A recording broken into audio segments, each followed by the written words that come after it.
page turners, and welcome back to the channel. I'm Matthew, the man with the hat, who reads. Speaking of hats, you see the hat? It's book haul time! Book hauls, as always, are my favorite videos to watch because I love seeing what everybody else has recently gotten and is excited about. And they're my favorite videos to make because I love showing off what I've recently received. And this is the book haul for July and August 2023. It was another good month of getting books. I got 18 books over the last 2 months here. So, as I always say, I think I got something for everybody in this pile. There's something probably from like every genre under the sun.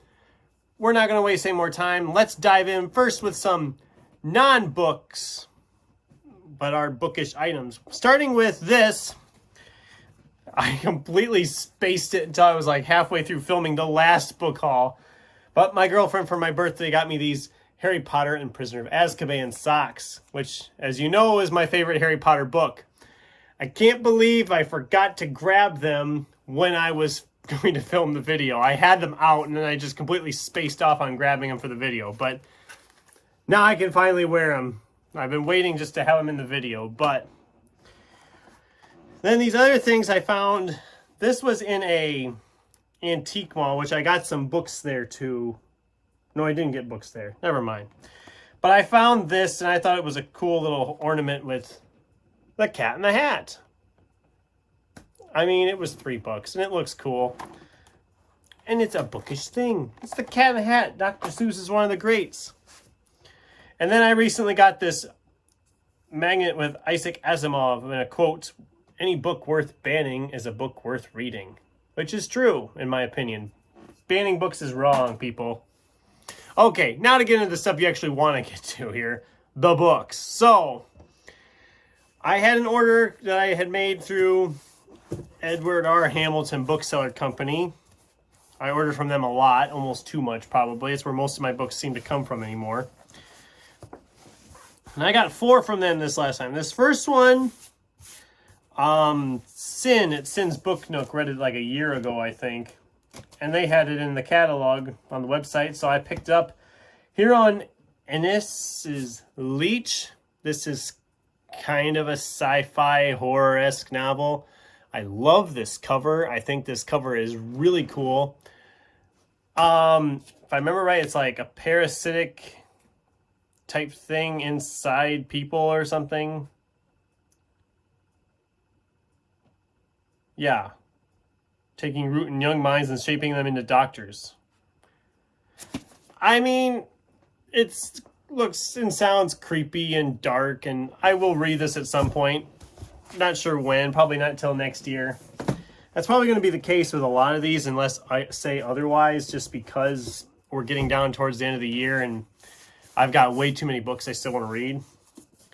This is David Koepp's Aurora. I read his novel Cold Storage and enjoyed it a lot. It's a kind of a creepy thriller. It's a thriller, and that's what this one is too. Not terribly long. Is it even 300 pages? Not even 300 pages on this one.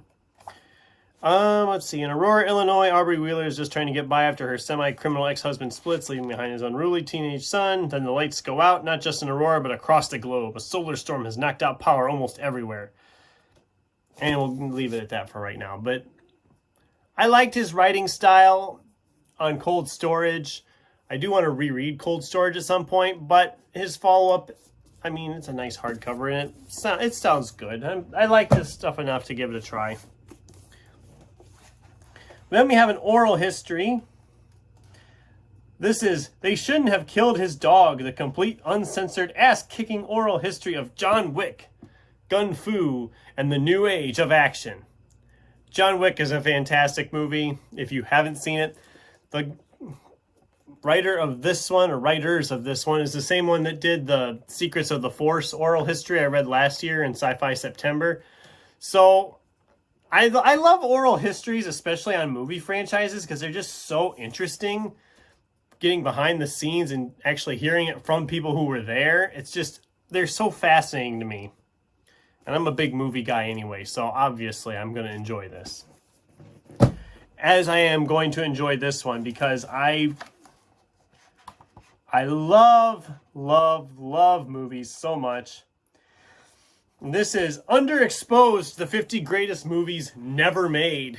I haven't read it yet, obviously, but I have skimmed through it and seeing stuff about these movies that didn't happen, like Peter Jones directing a Nightmare on Elm Street movie, or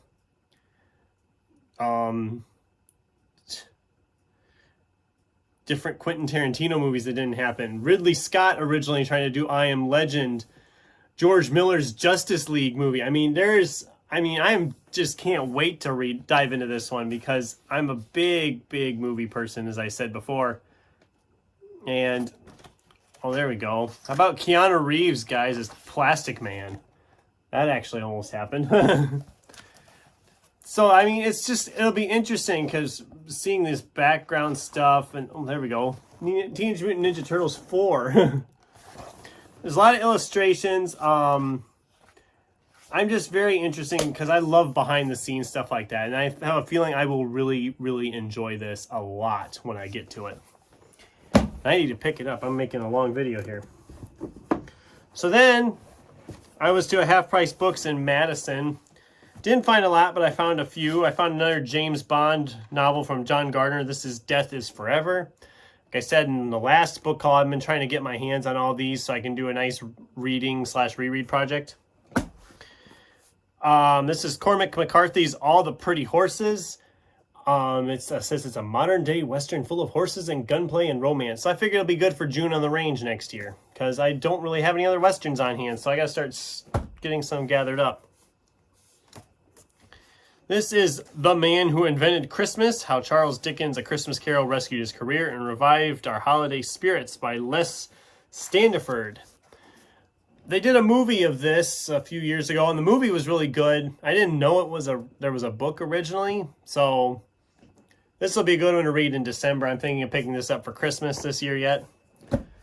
And then, since I haven't read much for classics this year, and I, like said before, I want to read more classics, I found a copy of Jules Verne's 20,000 Leagues Under the Sea. Never read this one. I did read some Jules Verne last year before. Journey to the Center of the Earth. That's Jules Verne, right? Pretty sure that's Jules Verne. I read that like last year before, something like that, and really enjoyed it, so I want to read more by him. Then I wasn't going to this month, but I made an order from Book Outlet. I hadn't done that for like a year.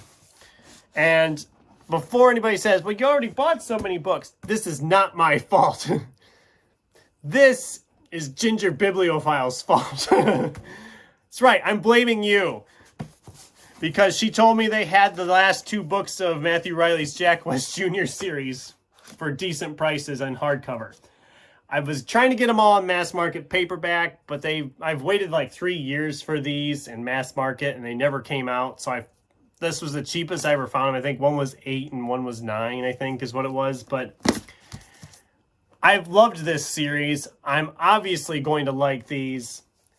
I wanted to dive into them right away, but since the 5th book I haven't read since probably like 2020, I thought maybe I should reread the whole series. So, announcement, that's my January plans. I'm going to reread the whole Jack West Jr. series, all 7 books. So, if you want to join in, let me know. We can buddy read them or whatever. It's been a while since I've read the first few, so I thought I'll revisit all of them and get the full experience. I know the 5th one ended on a cliffhanger. So for books 6 and 7, obviously I want a refresher before I dive into those. But yeah, that was the main reason I ordered because, you know, I had to. She told me to. No, I'm kidding. She mentioned it and I was like, oh, really? And I jumped on it. So I'm not blaming you, Ginger. Don't be commenting that I'm blaming you. I'm sorry. Because I found some other ones to fill out the order and get up to the free shipping. This is Neil Bascom'S Faster, How a Jewish Driver, an American Heiress, and a Legendary Car Beat Hitler's Best. This is a nonfiction title. I am excited to dive into this one at some point. I wanted to read this for a while, but never found it anywhere. So it's good to finally find it. So Then I found another Ray Bradbury. This is A Medicine for Melancholy and Other Stories. I've wanted to get to this one for a while. Actually, not this one specifically. I need to read more Ray Bradbury. That's my whole thing. And having found this one, I picked it up. It'll be a good one to dive into at some point. Not sure when. Probably not till next year. Then we have Cassandra Caw's Nothing But Blackened Teeth. I think some people in BookTube were reading this, but I honestly can't remember who. I don't remember who was reading this. Somebody was reading this and was saying how good it was. And it's not very thick, so this would be a quick read somewhere. It might pop up in October of Horror this year, but I'm guessing it won't be until next year sometime. Then I went to a couple of other used bookstores. Well, one was an antique mall, one was a used bookstore. I found another Ray Bradbury. This is an early edition of Dandelion Wine. I've never read Dandelion Wine, and like I said, I want to read more Ray Bradbury. This is a very early edition. I mean, I don't know why, but I hate when books did this back in the day where they have that almost entirely blank back cover. I don't quite understand why they did that, but... Then I have Richard Bach's Illusions, The Adventures of a Reluctant Messiah. I read Jonathan Livingston Seagull a few years ago, and I thought it was fine. This just kind of jumped out at me. I don't know a lot about it. The print is huge in it, which is kind of nice. It's not terribly thick. Again, I don't know when I'm going to get to it. I haven't quite decided on that yet, but someday I will get to that. And then the last one I got at the antique mall, I think I attempted to read this when I was in like middle school because I think the library at the school had it, but I never read it. This is Fred Saberhagen's The First Book of Swords. It's the first in a fantasy series. I think I was going to read it or I attempted to read it, but I don't remember anything about it. My fantasy people, do you remember The First Book of Swords? Have you read this book? Help me out. I don't remember much of anything about it, but it's fantasy. Like, I needed more fantasy to read, but, you know, it was...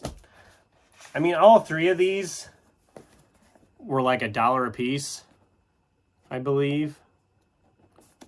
Was Illusions awesome? Oh, I think Illusions was a little more. Illusions was $3. The other two were $1 a piece, so go figure. But then there was a used bookstore I stopped at in Galena. It's called Piece of the Past. I wanted to film a video in the store because I talked about wanting to film some bookstore videos while I would be shopping for books. That store was so packed with people that day, and it's not a very big store. It's very narrow halls and stuff and shelving. So I didn't even bother trying to film. I'll be back there someday. I'll try again another day, but they were so busy in there. But I did find a couple. This is Jonathan L. Howard's Johannes Cabo the Necromancer. This is the first book in a series. I've wanted to read it for a while, and I never found it really anywhere, and this copy looks brand new. So I picked it up. The print's pretty small, but as for what it's about, the title essentially tells you everything you need to know there, doesn't it? And then this last one I also found in there. This is from Chuck Wendig. It's called The Complete Double Dead. Apparently he wrote these 2 short novellas set in this world. And the cover is very gruesome. I don't know when I'm going to get to this. This, again, it would be a good one for like October of Horror. Essentially, it sounds like it's a vampire trying to survive in the world after a zombie apocalypse. And since zombies are not technically alive and don't have blood flowing through them that he can actually feed on, he's just kind of there. That's just an interesting concept, a vampire in a land full of zombies. So, and then him trying to essentially protect the remaining humans so he has a food supply. I mean, it just sounds bizarre. And Chuck Wendig is an author I've enjoyed in the past. So I am excited to read this at some point. Wait, is the second novella really short or what? Okay, so the first novel is 299 pages. So the second one actually starts on page 308, 307 it looks like. It only runs for like 110 pages, so that's interesting. But I don't know. I'll read this at some point. I'll get to this at some point. I'm not sure when. Oh, it was printed in Denmark, of all places. Interesting. I don't think I've ever had a book that was printed in Denmark. So that's the haul for July and August 2023. I have a bunch of books again, which is great. I already had a bunch of books, but more books is always fun. So what did you guys think? Have you read any of these? Are there any of these I should prioritize? Do any of these sound interesting to you? Having talked about them, I actually got long-winded there earlier on, but let me know in the comments down below what of these you think sound good or that you enjoyed. I'd love to get a conversation going with you. Thanks for watching, and until next time, keep turning pages.